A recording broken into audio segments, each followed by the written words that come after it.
اندر جائے گی، شادی کی شوٹ اپ کرے گا، ہم اسٹریٹ آؤٹ جان لے بھی سکتے مجھے سنیں کیا ٹھیک خوبصی وصیت سے پھر چھوڑنا ہے۔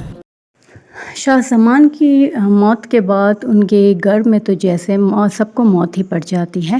سب چپ چاپ سے رہنے لگے تھے، کیونکہ شیر زمان کی شادی کے فنکشن جو ہے نا وہ بھی ان کو روک دیا گیا تھا، کیونکہ شیر زمان کی خود کی طبیعت صحیح نہیں تھی، اور ہوش میں آنے کے بعد پتہ چلتا ہے کہ حادثے میں سر پر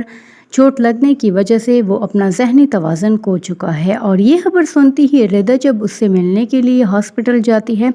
تو وہ ردا کو دیکھتی ہی اس کو گلے سے پکڑ لیتا ہے، سب لوگ اس کو چھڑوا لیتے ہیں تو وہ کبھی رونا شروع کر دیتا ہے، کبھی ہنسنا شروع کر دیتا ہے، کبھی پاگلوں کی طرح چیخنا چلانا شروع کر دیتا ہے، اور ان کو ایک جھلک میں اپنے باپ جو ہے نا وہ یاد آ رہا ہوتا ہے،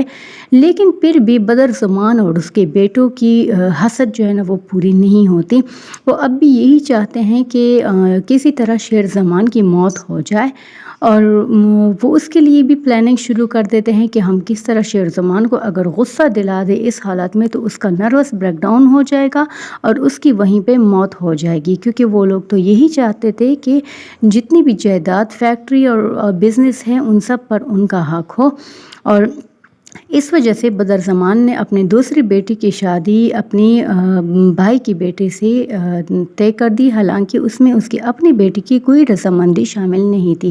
لیکن معاملہ سارا چونکہ جائیداد کا ہوتا ہے تو اس لیے وہ اپنے بیٹے کو نسیم سے شادی کرنے پر مجبور کر دیتے ہیں، لیکن فہد جو ہے نا وہ پھر بھی شیر زمان کے لیے اس کی جو نفرت ہوتی ہے وہ کم نہیں ہوتی، اور شیر زمان کی ماں بہت زیادہ پریشان ہوتی ہیں کیونکہ اس کا اب اس دنیا میں ایک وہی واحد سہارا ہے۔